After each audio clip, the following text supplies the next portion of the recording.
On October 18, 2025, millions of Americans filled the streets for the No Kings protests. From coast to coast, people of all backgrounds and ages came together, united by a shared sense of urgency and purpose. The sheer scale of the turnout was unprecedented, with city centers, small towns, and rural crossroads alike echoing with chants for democracy and accountability. This was no isolated event. It was a nationwide movement, echoing the founding principle that America rejects kings and unchecked power. The protests swept across all 50 states, drawing together people who might otherwise disagree, but who now stood shoulder to shoulder in defense of the Constitution and the rule of law. Protesters voiced deep concerns about President Trump's administration, fearing a slide toward autocracy and disregard for democratic norms. Many worried that the very fabric of American democracy was being tested and that the values of free speech, fair elections, and equal justice were under threat. The government shutdown, leaving essential services halted and workers unpaid, was just the latest spark in a series of escalating tensions. For many, it was a vivid symbol of dysfunction and a government that seemed increasingly unresponsive to the needs of its people. Over Trump's second term, many saw an alarming expansion of executive power and a weakening of checks and balances. Critics pointed to a pattern of bypassing Congress, attacking the judiciary, and undermining the independence of federal agencies. The No Kings protests were a direct response, a demand for a return to democratic principles and respect for institutions like a free press and independent judiciary. Protesters insisted that these pillars are essential to a healthy democracy, and that without them, freedom itself is at risk. Protesters called for an end to autocratic behavior and a reminder that, in America, power belongs to the people. Their voices rang out in city squares and on social media, demanding that leaders remember their oath to serve the public, not themselves. Their message was clear: leadership must be accountable, not absolute.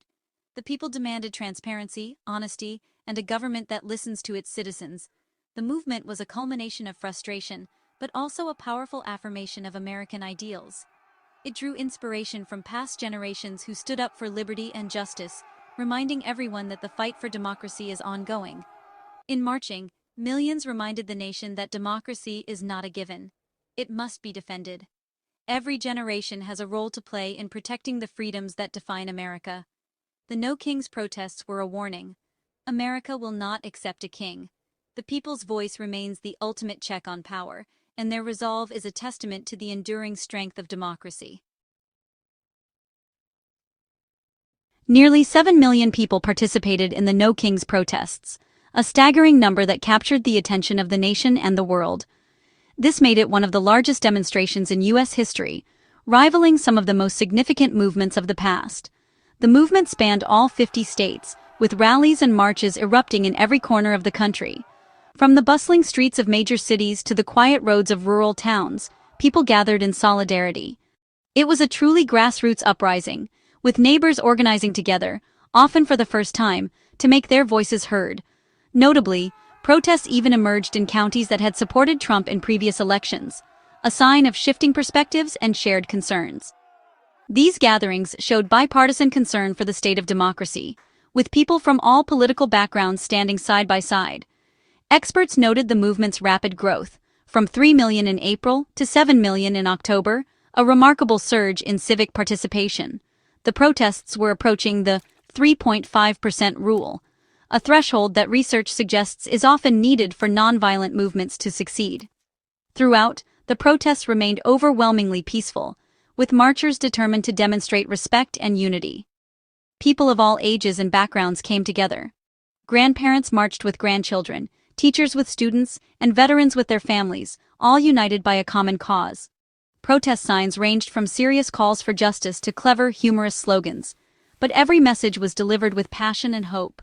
Chants, songs, and speeches from local leaders filled the air, energizing the crowds and inspiring a sense of shared purpose. The atmosphere was vibrant and electric, a true celebration of civic engagement and the power of collective action. The day became a living example of the First Amendment in action, as people exercised their rights to free speech and assembly. Americans used their voices and presence to send a clear, unmistakable message to those in power. Democracy belongs to the people. The No Kings protests proved that the true strength of democracy lies in its people, united in purpose and hope. It was a day when millions chose to be heard, standing together for the future of their country and the ideals they cherish. The No Kings protests stood out for their creativity and humor. Protesters embraced tactical frivolity, using costumes, absurdity, and fun to make their point and defuse claims of violence. In Portland, inflatable frog costumes became a viral sensation. Elsewhere, unicorns and chickens joined the march. This approach made the movement more inviting and harder to demonize.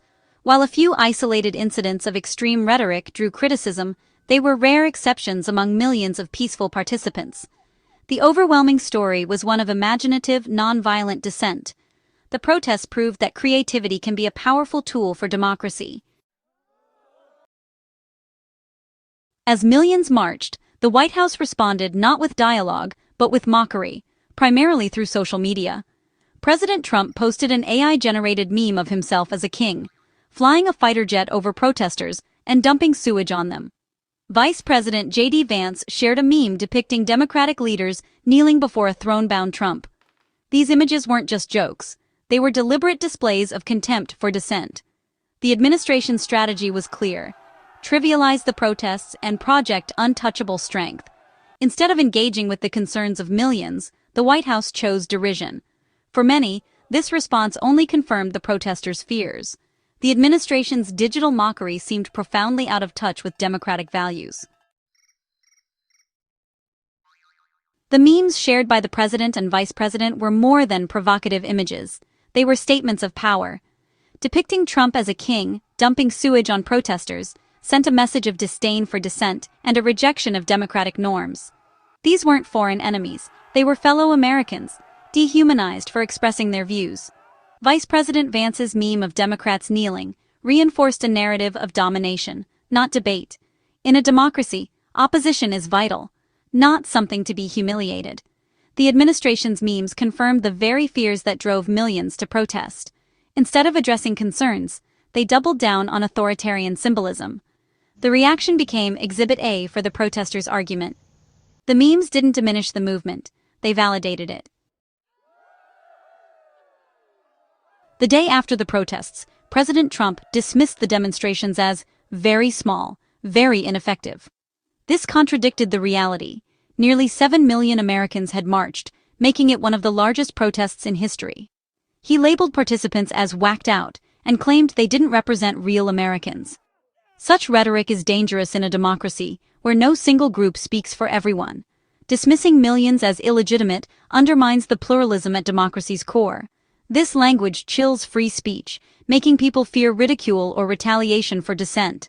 The president's scorn for peaceful assembly attacks a fundamental American right. The message only supporters count, and opposition is to be mocked or ignored. This attitude erodes the foundation of democratic society. In America, protest is not a joke, it's a right. The administration's mockery and dismissal of protest is a test of its commitment to democracy. When leaders choose to belittle the voices of the people, it reveals their true stance on democratic values. By digitally crowning himself king and ridiculing dissenters, the president validated the protesters' warnings. This act of self-aggrandizement was not just symbolic, but a clear message to the nation. This response deepens divisions, fueling more protest and mistrust. The streets become battlegrounds, and the sense of unity within the nation erodes further. Instead of healing, it entrenches the political battlefield. The rhetoric becomes more hostile, and the possibility of constructive dialogue diminishes. The tension isn't limited to the streets. Universities and courts are also pushing back against executive overreach. Academic institutions and the judiciary are becoming arenas of resistance. The administration's reaction is part of a broader conflict over the limits of power. This struggle is not just about one leader, but about the very principles that govern the nation. Rather than listening or engaging, the White House chose ridicule, proving the protesters' point. This dismissive attitude only serves to validate the concerns of the dissenters. The right to protest is a pillar of democracy, not a nuisance. It is a fundamental right that must be protected and respected by those in power. When leaders scorn dissent, they raise the stakes for everyone who values freedom. The consequences of such disdain are far-reaching and impact the very fabric of society. The No Kings protests were a warning. The response was a real-time demonstration of the danger. It highlighted the urgent need for vigilance and active participation in democratic processes. Democracy depends on leaders who respect opposition, not mock it. True leadership is shown through engagement and respect for differing viewpoints. The stakes have never been clearer. The future of democracy hinges on the ability to embrace and respect dissent. Protest is a core American tradition.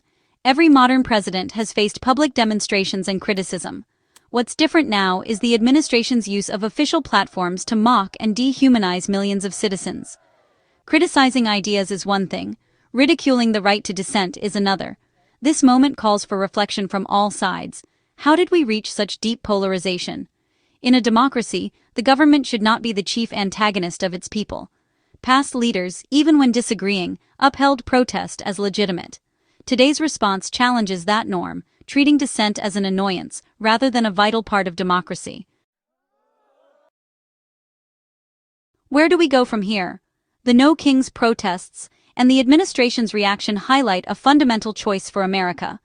Will we embrace a vision of power that demands loyalty, or one that demands accountability? Protecting peaceful protest and free speech is essential for a healthy democracy.